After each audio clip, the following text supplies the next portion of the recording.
하나님은 영이시니 예배하는 자가 영과 진리로 예배할지니라.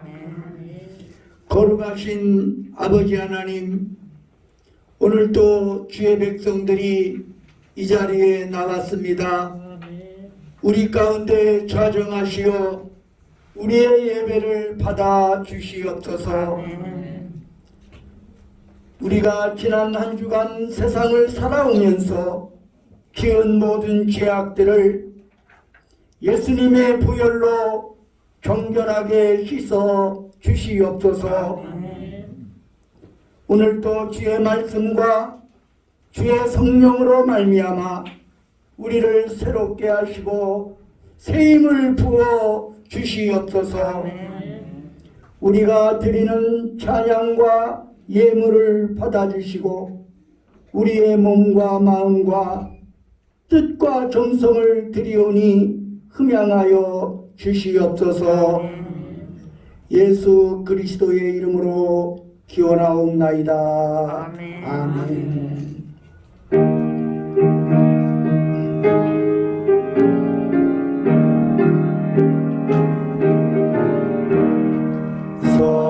성도들아 찬양하자, 하나님께 찬양하자. 천지 만물 창조하신 그 놀라운 능력을 우리 함께 소리 높여 하나님께 찬양하자. 영원하신 창조주를 우리 모두 찬양하자. 성도들아 감사하자, 하나님께 감사하자. 모든 죄인 구원하신 그 놀라운 은혜를 우리 함께 기뻐하며 하나님께 감사하자. 자비하신 그새 주님 우리 모두 감사하자. 성도들아 찬양하자, 하나님께 찬양하자.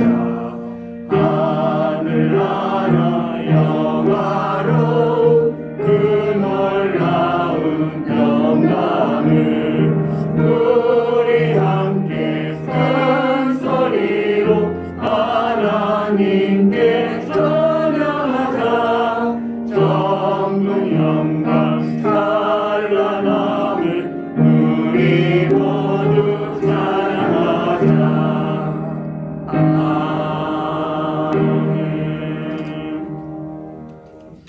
교독문 71번 이사야 55장을 교독하시겠습니다. 오라 너희 모든 목마른 자들아 물로 나오라. 돈 없는 자도 오라. 너희 와서 장사에 값없이 값없이 와서 포도주를 젖을 사라. 너희가 어찌하여 양식이 아닌 것을 위하여 은을 달아주며 의뢰하지 아닌 것을 위하여 수고하느냐. 내게 듣고 들을지어다. 그리하면 너희가 좋은 것을 먹을 것이며 너희 자신들이 기름 것으로 즐거움을 얻으리라. 너희는 귀를 기울이고 내게로 나와 들으라. 그리하면 너희 영혼이 살리라. 내가 너희를 위하여 영원한 언약을 맺으리니 곧 다윗에게 허락한 확실한 은혜니라. 너희는 여호와를 만날 만한 때에 찾으라. 가까이 계실 때에 그를 부르라. 악인은 그의 길을, 불의한 자는 그의 생각을 버리고 여호와께로 돌아오라. 그리하면 그가 긍휼히 여기시니라. 우리 하나님께로 돌아오라. 그가 너그럽게 용서하시리라. 아멘.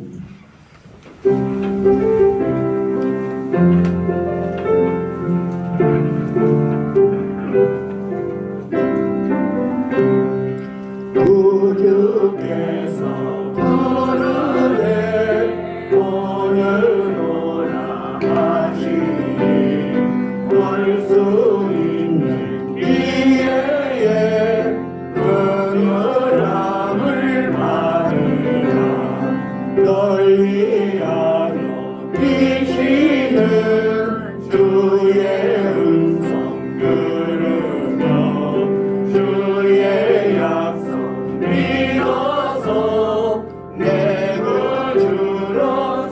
있습니다. 구주께서 너를 위해 기다리고 계시니 모든 걱정 두려움 주께 와서 아뢰라.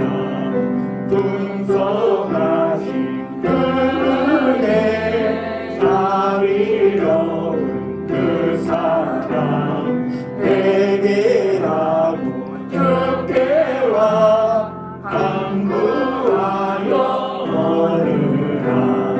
모든 죄를 떠나서 회개하고 나오라. 주가 용서하시고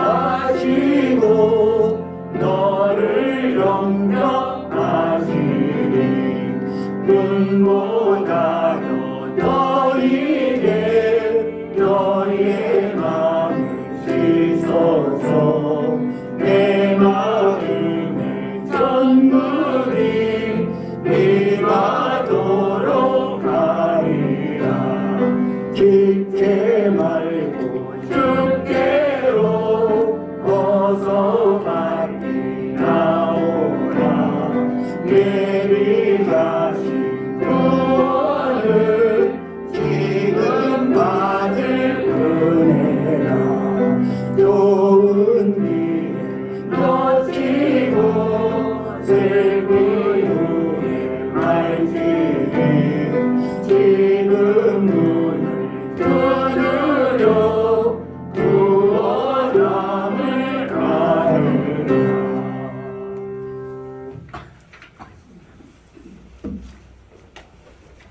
사랑과 은혜가 풍성하신 여호와 아버지 하나님, 오늘도 우리를 불러주시고 우리의 입을 벌려 주님을 찬양하며 여호와 하나님을 아바아바지라 부르며 기도하게 하시니 감사합니다. 계절은 다시 바뀌어 여름이 가고 쌀쌀한 가을이 되었습니다. 계절의 흐름 속에 우리의 삶도 흘러간다는 것을 깨달아 알게 하여 주시옵소서.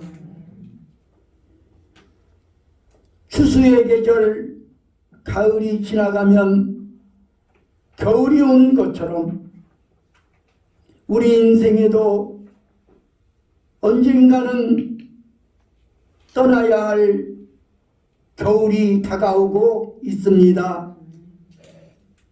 우리의 영혼이 우리 영혼을 이 땅에 보내주신 아버지 하나님 품으로 돌아갈 때가 가까워오고 있음을 우리는 느낍니다.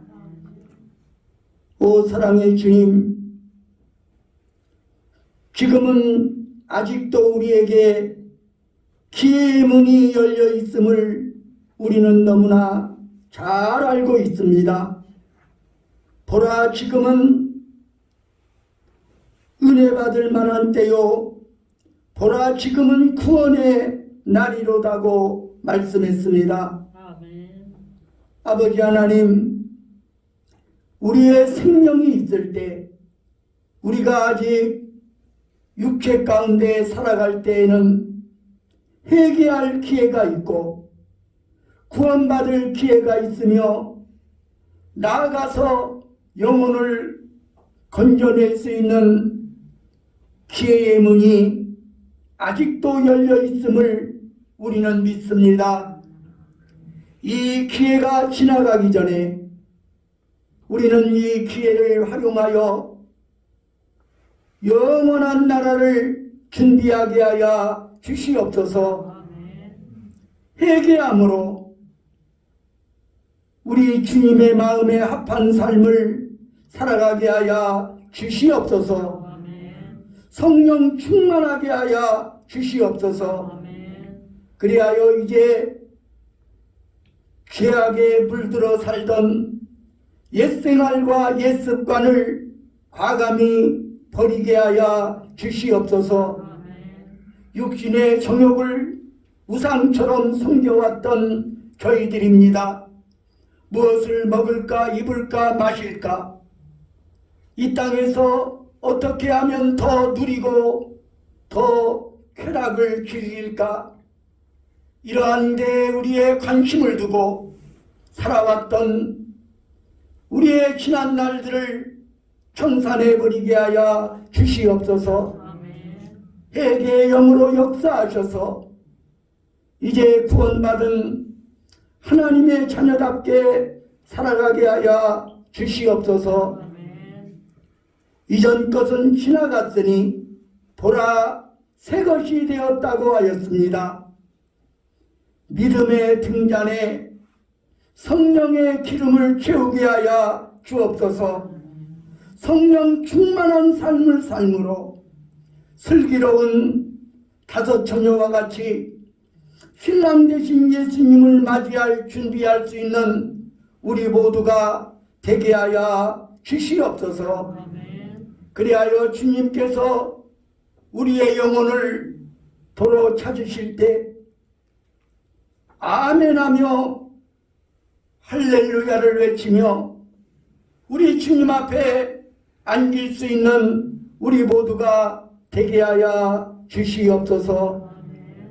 오늘도 우리 주님께서 우리를 위하여 예비하여 주신 생명의 양식으로 우리의 영혼을 기름지게 하시고 우리의 영의 소원을 만족하게 하여 주시옵소서.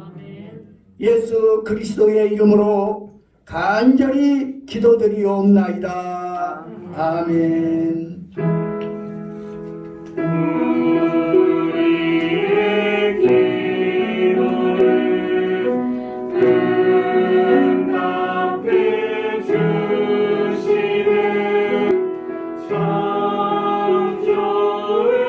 창조주신 나의 하나님.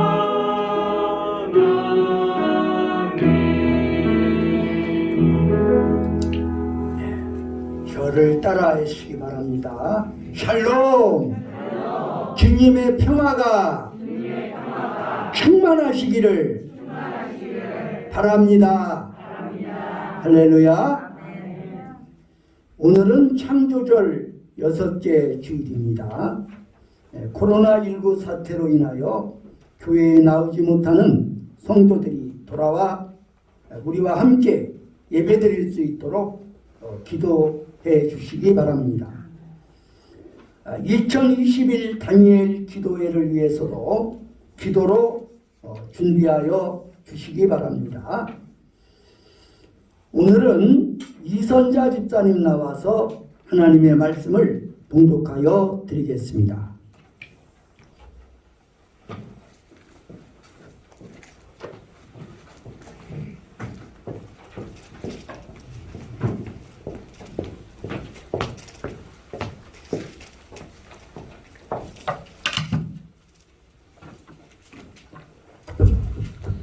오늘 봉독해드릴 말씀은 신약성경 마가복음 6장 1절에서 6절 말씀까지 봉독해드리겠습니다. 예수께서 거기를 떠나사 고향으로 가시니 제자들도 따르니라. 안식일이 되어 회당에서 가르치시니 많은 사람이 듣고 놀라 이르시되 이 사람이 어디서 이런 것을 얻었느냐. 이 사람이 받은 지혜와 그 손으로 이루어지는 이런 권능이 어찌 됨이냐. 이 사람이 사마리아의 아들 목수가 아니냐. 야고보와 요셉과 유다와 시몬의 형제가 아니냐. 그 너희들이 우리와 함께 여기 있지 아니하냐 하고 예수를 배척한지라. 예수께서 그들에게 이르시되 선지자가 자기 고향과 자기 친척과 자기 집 위에서는 존경을 받지 못함이 없느니라 하시며 거기서는 아무 권능도 행하실 수 없어 다만 소수의 병자에게 안수하여 고치실 뿐이었고 그들이 믿지 않음을 이상히 여기셨더라. 아멘. 이는 살아계신 하나님의 말씀입니다. 찬양대에 찬양이 있겠습니다.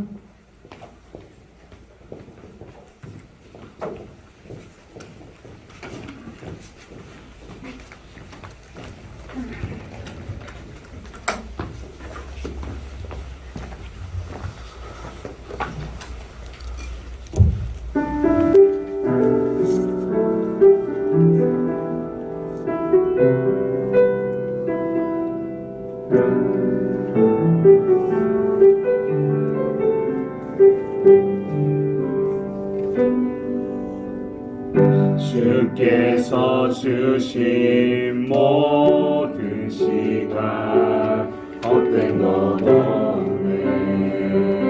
그 어느 것도 주의 뜻 알기 어려워도 이유 있음을 알기 원해. 나의 모든 걸음이 주님 안에 있기에 주의 이야기 되네. 내 안에 한계를 넘어 일하시는 주 크신 주의 은혜 내 삶을 이끄시네. 인생의 처음과 끝을 주가 하시니 모든 삶 주님께 맡기네.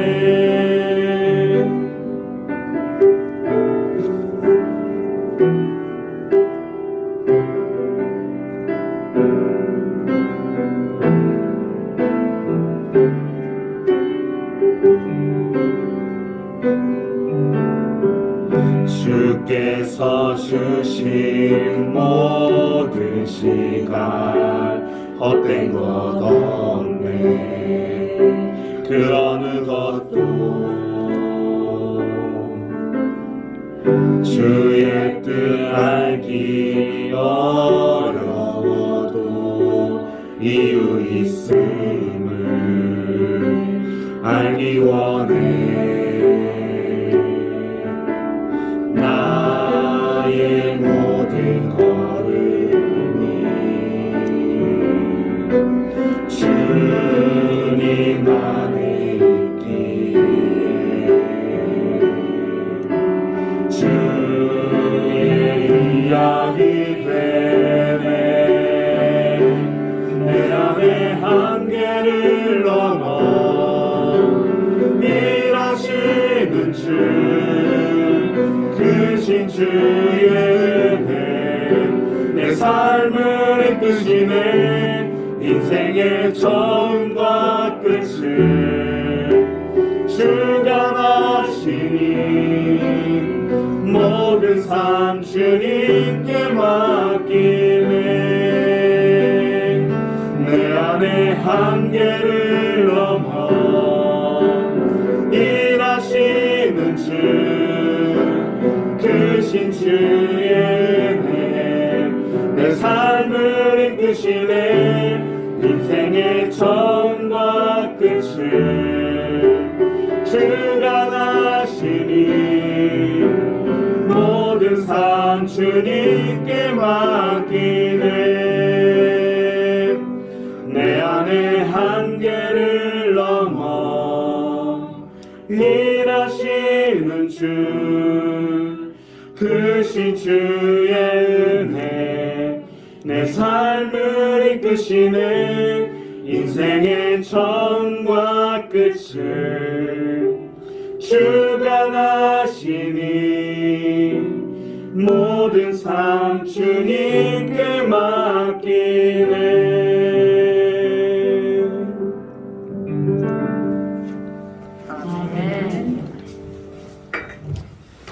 귀한 찬양 감사합니다. 세상의 권세를 가진 자는 자기 고향에 가도 환영을 받습니다. 그러나 선지자는 세상의 어떤 권세보다 뛰어난 하나님의 권세를 가졌음에도 불구하고 자기 고향에서 환영을 받지 못했습니다. 예수님도 예외는 아니었습니다. 그는 우주적 권세를 가지고 이 땅에 오셨지만 오히려 배척을 당하셨습니다. 게다가 자기 고향인 나사렛에서까지 배척을 받으셨던 것입니다. 오늘 본문은 이렇게 시작됩니다. 예수께서 거기를 떠나사 고향으로 가시니 제자들도 따르니라. 거기가 어디일까요? 가버나움이라는 곳입니다. 가버나움은 갈릴리 지역의 중심이 되는 장소입니다. 지금도 이 마을 입구에 예수님의 마을이라는 간판이 걸려 있습니다.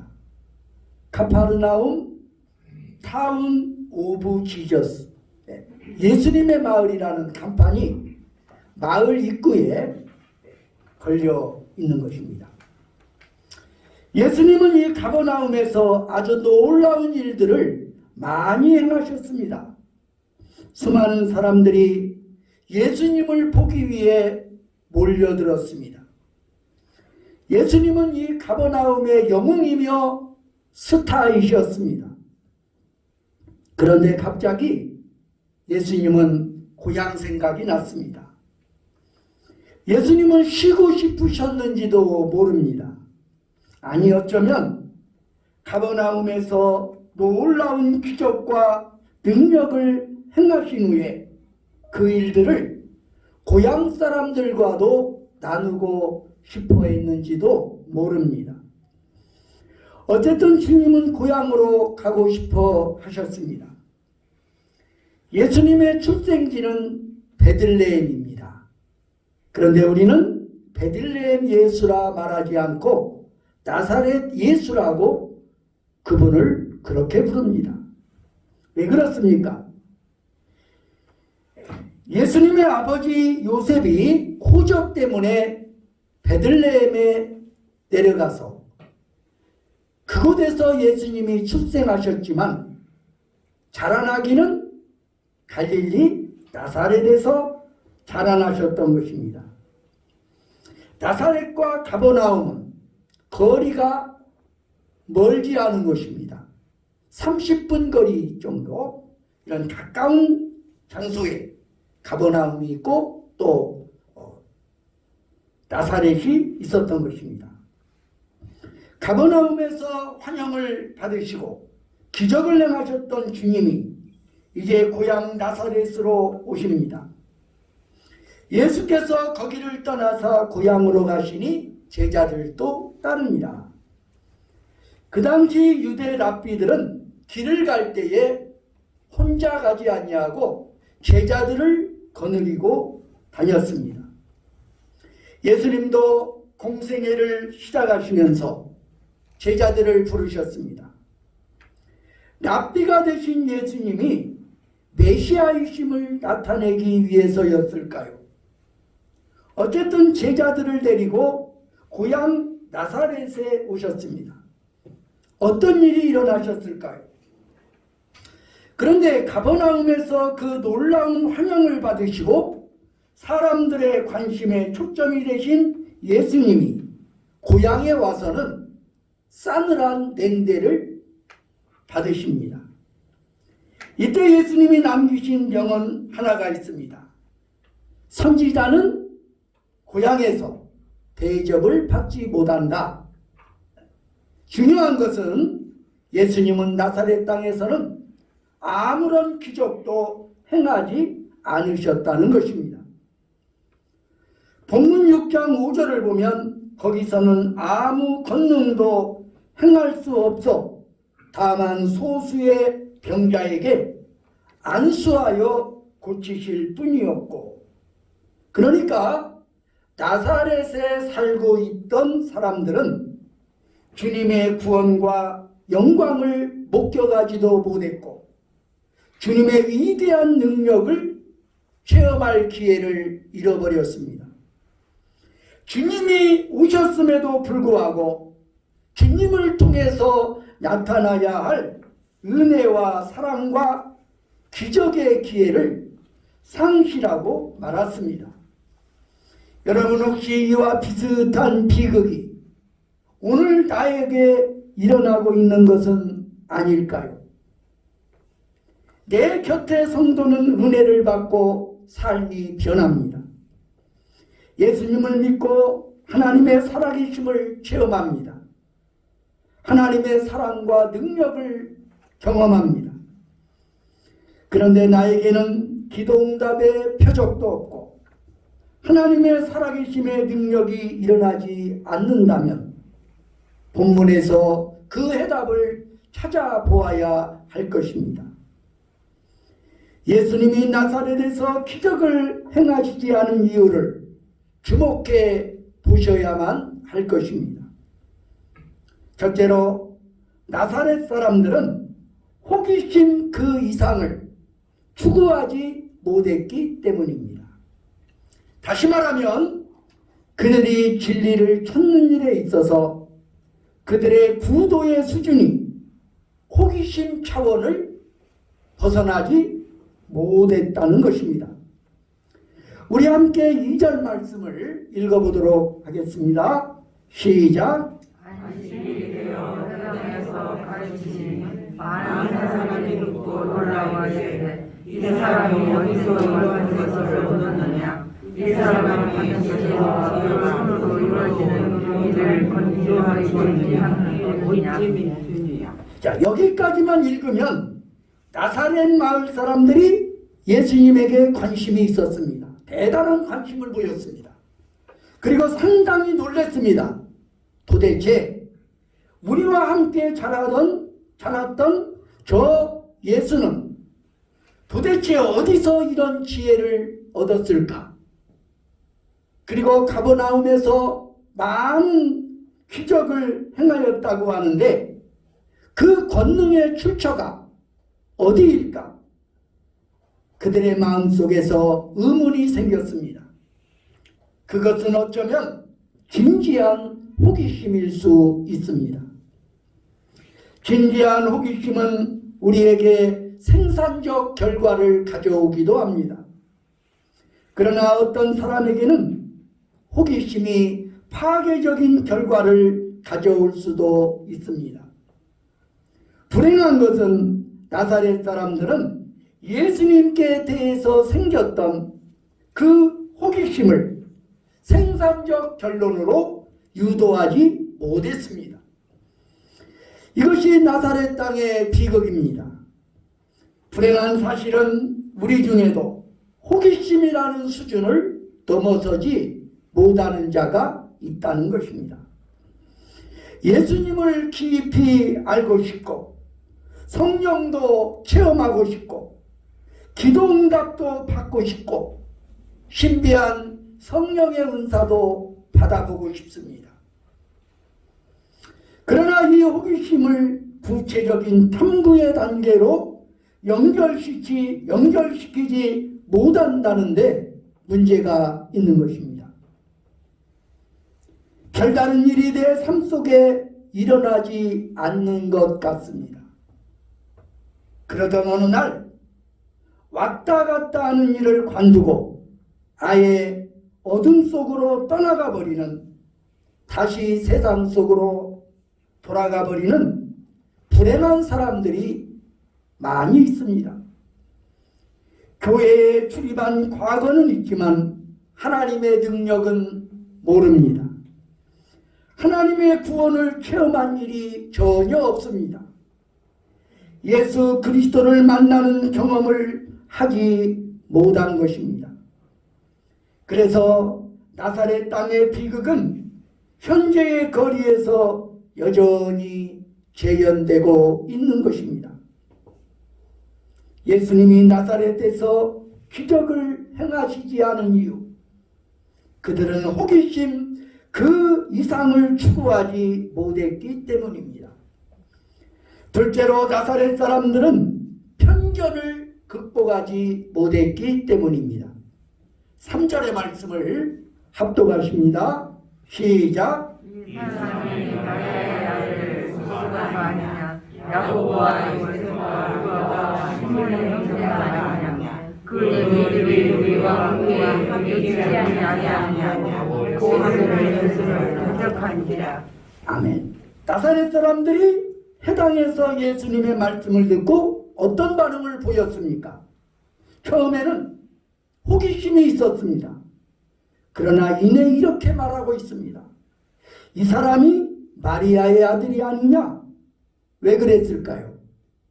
왜 예수님을 그의 아버지 요셉의 이름을 따서 요셉의 아들이 아니냐? 이렇게 말하지 않고 마리아의 아들이라고 하는 것일까요? 이때 요셉은 이미 세상을 떠났을 가능성이 많습니다. 그러니까 마리아의 아들이라는 말 속에는 그 밑바탕에 편견이 있습니다. 홀어머니의 아들, 우리 한국 사회에도 홀어머니에게서 자라난 가정에 대한 편견이 있지 않습니까? 결손 가정이니 뭐니 하는 말 들어보셨지 않습니까? 어쩌면 마리아의 아들이라는 말 속에는 더 깊은 경멸이 깔려 있을지도 모릅니다. 예를 들어 마리아와 요셉을 가까이 하면서 그 이웃에 살았던 사람들은 이 집에서 일어난 스캔들을 아직도 기억하고 있는지 모릅니다. 옛날에 마리아가 처녀 때 아기를 임신했었지. 그 작품이 예수잖아. 사생아 예수. 이런 편견이 아직도 나사렛 사람들의 마음을 지배하고 있었을 것입니다. 저는 이런 편견을 다른 말로 바꾸어 익숙함의 편견이라고 부르고 싶습니다. 편견이라는 것은 두 가지 때문에 일어난다고 봅니다. 하나는 아주 모르기 때문에 편견이 일어납니다. 모르기 때문에 편견이 일어나는 거죠. 또 하나는 너무 잘한다고 착각하여 일어나는 것입니다. 후자의 경우를 바로 익숙함의 편견이라고 하겠습니다. 3절에서 보는 것처럼 도대체 그 예수에게 뭐가 있냔 말이야. 뭐 똑같은 사람이지. 이와 같은 편견은 그들로 하여금 예수를 탐구하고 싶은 구도의 열망을 저해하고 있었던 요인으로 볼 수가 있습니다. 우리 가운데도 얼마든지 이런 일은 일어날 수가 있다는 것입니다. 교회는 열심히 나옵니다. 특별히 주일 아침에 드리는 아침 예배는 빠지지 않습니다. 그렇게 세월은 흘러갑니다. 10년, 20년, 30년이 흘렀습니다. 이쯤 되면 교회에서 직분도 받습니다. 집사, 권사, 장로, 목사도 됩니다. 그런데 사실은 예수님에 대한 신앙 고백도 신앙의 감동도 체험도 없다는 것입니다. 받은 바 은혜와 체험에 대한 마음속에 설레이는 고백과 간증이 없습니다. 예수님을 전혀 모르는 사람 같습니다. 주일 예배에 와서 설교 제목을 보면 뻔할 뻔짜 무슨 말이 나올런지 다 안다고 생각합니다. 거기서 더 이상 나가려고 하지 않습니다. 이것이 바로 익숙함의 편견인 것입니다. 이런 명목상의 기독교인, 심정 거듭나지 못하고 교회 다닌 역사만 오래된 사람들, 이런 사람일수록 교회 생활의 태도가 부정적이고 비판적이고 왜곡되어 있습니다. 진지한 구도자의 정신이 결핍되어 있는 것입니다. 다 안다고 착각합니다. 정말 다 아십니까? 하나님의 깊이, 말씀의 깊이, 하나님의 임재의 깊이에 들어가서 그의 영광과 그의 임재를 정말 체험해 보셨는지요? 편견이란 정말 무서운 것입니다. 편견이 얼마나 인류 역사의 발달을 방해하였을까요? 편견에서 자유로운 인생은 아무도 없습니다. 그래서 어떤 이는 인류 역사는 편견의 역사라고 말했습니다. 여러분, 이 편견을 극복하려면 진지한 구도정신이 필요합니다. 사실에 접근하려는 진지한 노력 없이 너무 쉽게 판단하지 마십시오. 세 번째로, 나사렛에서 기적을 행하지 않은 이유, 나사렛 사람들이 믿지 않았기 때문입니다. 나사렛 땅의 비극의 원인 가운데 하나는 믿지 않았다는 것입니다. 5절을 보면 거기서는 아무 권능도 행하실 수 없어 다만 소수의 병자에게 안수하여 고치실 뿐이었고, 그 다음 6절 말씀을 우리 모두 함께 합독하시겠습니다. 시작. 그들이 믿지 않음을 이상히 여겼더라. 아멘. 그들이 믿지 않음을 이상히 여기셨더라. 이는 저희가 믿지 않았기 때문입니다. 여러분, 나사렛 사람들이 왜 믿지 않았을까요? 왜 예수님을 메시아로 믿지 않았을까요? 그 이유는 생각보다 단순합니다. 나사렛 마을에 사는 대다수의 사람들이 믿지 않았기 때문입니다. 그들은 다수에 편승하는 것입니다. 오늘날도 다를 바가 없습니다. 예수 믿지 않고도 잘만 살더라. 예수 믿지 않아도 잘 되더라. 예수 믿는 사람들보다 안 믿는 사람들이 더 잘 되더라. 어느 종교든 열심히 믿으면 그만이지. 꼭 예수만 믿으란 법이 어디 있겠느냐. 이는 다수의 유혹, 다수의 삶, 다수가 선택한 삶의 방식대로 살려는 것입니다. 우리는 다수가 진리가 아닐 수 있다는 사실 앞에 정신을 차려야 합니다. 우리 인류는 16세기 무렵까지 천동설을 굳게 믿었습니다. 천동설이란 무엇입니까? 지구를 중심으로, 지구가 우주의 중심에 위치해 있고, 1월 성신은 해와 달과 별은 지구를 중심으로 주위를 본다는 설, 그것이 바로 천동설이죠. 이 천동설은 틀렸습니다. 그 당시의 사람들은 다 천동설을 믿었지만 다수가 틀린 것입니다. 오늘날 이 천동설을 믿는 자는 아무도 없습니다. 예수 그리스도를 십자가에 못 박기 전 빌라도의 법정에 모인 군중들은 하나같이 예수를 십자가에 못 박으라. 예수를 십자가에 못 박아야 한다. 그는 메시아가 아니다. 그렇게 외쳤습니다. 그러나 예수께서 십자가에 죽으시고 사흘 만에 부활하심으로 그가 인류를 구원하시기 위해 오신 메시아이심을 입증하셨습니다. 다수의 길이 진리가 아니라는 것입니다.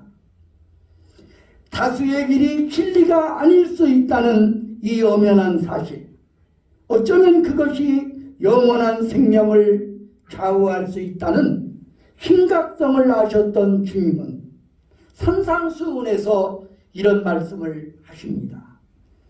마태복음 7장 13절로 14절의 말씀입니다. 함께 읽습니다. 시작. 정문으로 들어가라. 멸망으로 인도하는 문은 크고 그 길이로 들어가는 자가 많고 생명으로 인도하는 문은 좁고 길이 협착하여 찾는 자가 적음이다. 아멘. 예수님이 나사렛 사람들을 분노하게 한 설교의 내용이 뭔지 아십니까? 무엇 때문에 나사렛 사람들이 분노했을까요? 누가복음 4장 25절로 26절입니다. 우리 한 목소리로 다시 읽습니다. 시작. 내가 참으로 너희에게 이르노니 내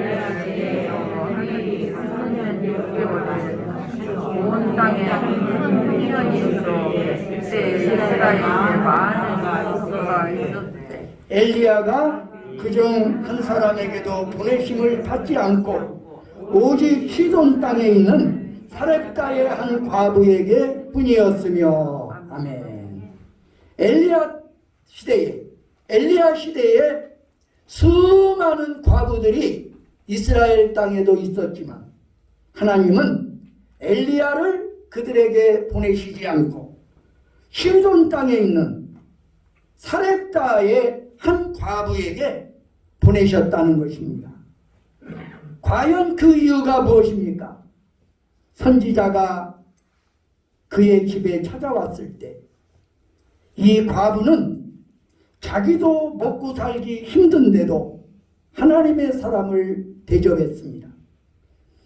이 과부는 마지막 남은 양식까지도 하나님의 사람이 원할 때에 내어놓을 수 있는 믿음이 있었습니다. 마지막 양식까지도 내어놓을 수 있는 믿음, 즉 먼저 그의 나라와 그의 의를 구하는 믿음이 오직 그 과부에게 있음을 아셨기 때문입니다. 그때 엘리야는 하나님의 말씀으로 축복하였고 사르밧 과부는 이 선지자를 통해 들려온 하나님의 말씀을 믿었습니다. 믿음이 이 여인을 고통의 시대 속에서 하나님의 특별한 보호와 능력 안에 살게 하였던 것입니다. 이스라엘에 많은 과부가 있었지만 이방인인 이 여인만 은혜를 받았다고 하신 이 말씀에 나사렛 사람들은 화가 난 모양입니다. 예수께서 이 말씀을 마치셨을 때 나사렛 사람들은 예수님을 회당에서 쫓아내버렸고 예수님을 붙들고 낭떠러지로 데리고 갔습니다. 왜 그랬을까요? 아예 낭떠러지에 밀어서 죽여버리려고 했던 것입니다. 지금도 나사렛 사람들처럼 예수 그리스도를 소외시키고 살아가는 수많은 사람들이 우리 곁에 있습니다.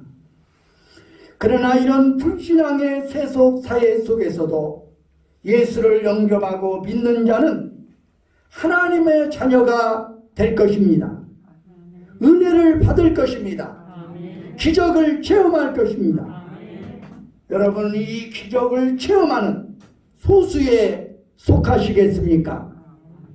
아니면 내 주변의 이웃들처럼 예수 그리스도를 거절하고 완악하고 딱딱한 나사렛 땅이 되어 살기를 원하십니까? 이 시간 결단하는 시간이 되시기를 간절히 바랍니다. 기도하겠습니다. 거룩하신 아버지 하나님, 엘리야 시대에 이스라엘에 수많은 과부들이 있었지만 하나님은 엘리야 선지자를 이스라엘의 과부들에게 보내지 아니하고 사렙다에 있던 이방 과부에게 보내었습니다. 그것은 바로 이 여인에게 하나님의 나라와 그의 의를 믿는 믿음이 있었기 때문입니다. 예수께서 자라나신 나사렛 고향 사람들은 예수님을 가장 가까이에서 보았고 예수님을 만났지만 하나님 나라의 진리를 체험하지 못했고 살아계신 예수님의 능력을 경험하지 못했습니다. 오 사랑의 주님, 오늘도 수많은 사람들이 예수님의 복음을 듣고 예수님의 진리를 접하지만 나사렛 사람들처럼 예수님을 외면하고 예수님을 소외하고 예수님을 거절하는 강팍한 삶을 살아가고 있습니다. 그럼에도 불구하고 사렙다 과부와 같은 자들, 지극히 적은 소수들은 예수님을 나의 하나님으로 고백하며 예수님의 말씀에 순종하며 예수님을 영접하며 살아가고 있습니다. 오늘 우리는 다수에 편승하지 말고 예수님을 구주로 영접하는 소수의 편에 서서 예수님의 영으로 충만해지게 하여 주시옵소서. 예수님을 기쁘시게 하는 삶을 살게 하여 주시옵소서. 생명이 있을 동안에 아직 마음껏 거동할 수 있는 이 시기에 우리 주님을 위해서, 주님의 나라를 위해서 헌신하며 살아가게 하여 주시옵소서. 우리의 남은 생에 우리 주님을 기쁘시게 하는 일을 위하여 우리가 헌신하게 하시고 천하보다 귀한 생명을 아버지께로 인도하는 일에 헌신할 수 있도록 주의 성령께서 우리를 붙들어 주시옵소서. 예수 그리스도의 이름으로 간절히 기도드리옵나이다. 아멘.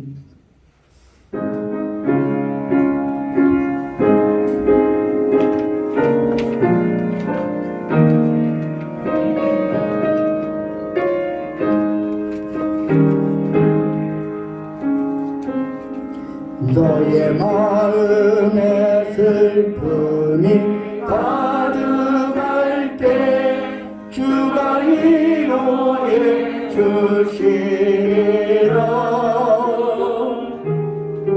아침에 같이 빛나는 마음으로 너 십자가 지고 가라. 참 기쁜 마음으로 십자가 지고 가라.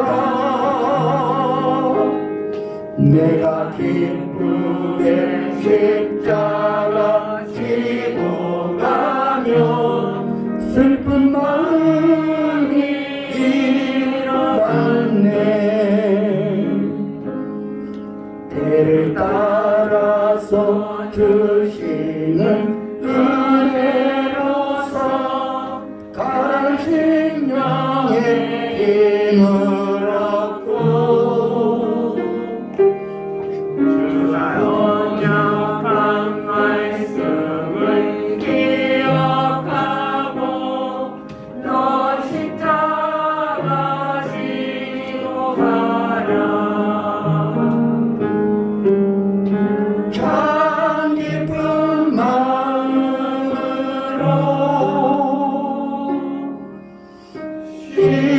십자가 지고 가라.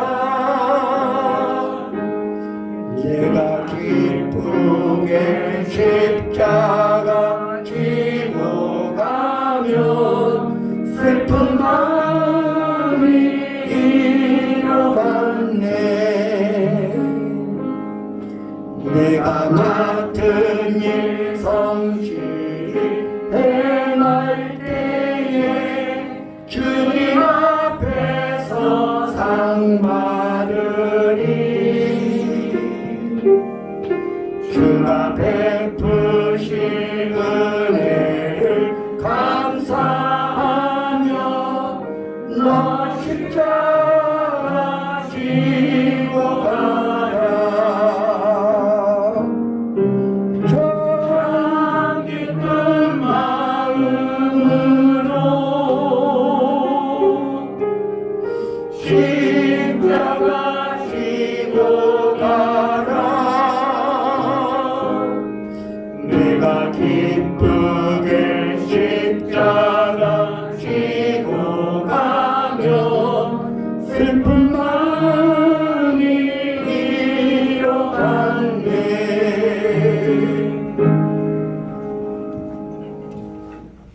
아버지 하나님, 오늘도 우리가 주 앞에 나올 때에 빈손으로 오지 아니하고 귀한 예물 성별하여 드리게 하시니 감사합니다. 우리의 예물을 받아 주시옵소서. 오늘도 주님 앞에 소득의 11조를 드립니다. 감사헌금을 드립니다. 주일원금과 성미를 드립니다. 여러 가지 제목으로 아버지 하나님 앞에 귀한 예물 드리옵나니 받아 주시옵소서. 우리의 삶의 주인이 되시는 여호와 하나님께서 우리에게 모든 것들을 공급하여 주시는 줄로 믿습니다. 오늘도 나의 모든 소유가 주님에게서 비롯되었고 내가 가진 모든 것들이 주님이 주신 것임을 고백하면서 소득의 11조를 드리는 성도들의 손길을 기억하여 주시옵소서. 저들의 아름다운 행실을 영원한 기념록에 기록하여 주옵소서. 하늘의 신령한 복과 땅의 기름진 복으로 채워 주시옵소서. 사렙다 과부에게 베푸셨던 그 특별한 보호의 은총을 우리에게도 허락하여 주시옵소서. 오 사랑의 주님, 이 예물뿐만 아니라 우리의 젊음도, 우리의 시간도, 우리의 재능도 하나님을 예배하며 아버지의 복음을 전하는 일에 기꺼이 드리게 하여 주시옵소서. 예수 그리스도의 이름으로 간절히 기도드리옵나이다. 아멘.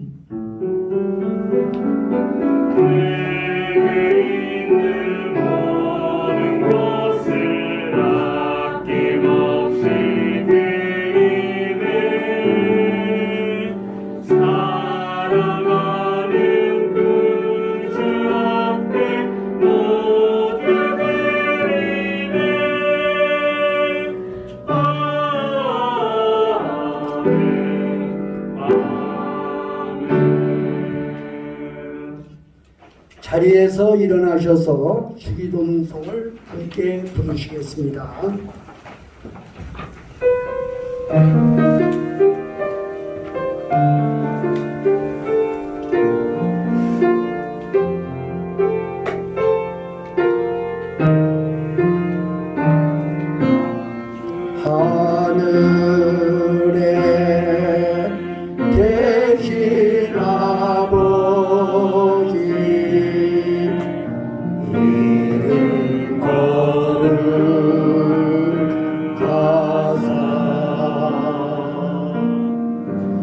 주님 나라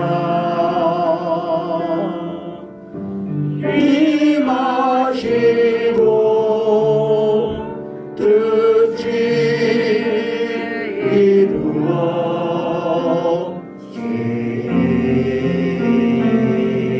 이루어지다.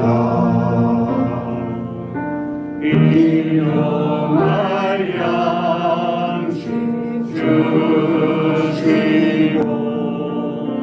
우리들의 근죄 다 용서하시고 또 시험에 들게 하시고 악에서 구원하소서. 대개 주의 나라 죄원세 죄 영광 영원히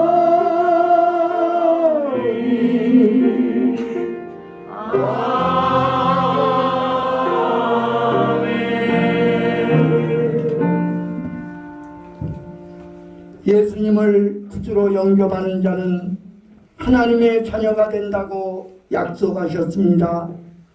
예수님을 거절하는 완악한 삶을 버리십시오. 예수님을 믿음으로 하나님의 자녀가 되는 권세를 누리십시오. 그러면 하나님의 은혜를 받고 기적을 체험하게 될 것입니다. 예수 그리스도의 은혜와 하나님 아버지의 사랑과 성령의 교통하심이 여기 모인 애중예와 온 교회 위에 이제와 영원히 함께 하시기를 간절히 축원합니다. 하나이다. 아멘. 오래전부터 널 위해 준비된 하나님의 크신 사랑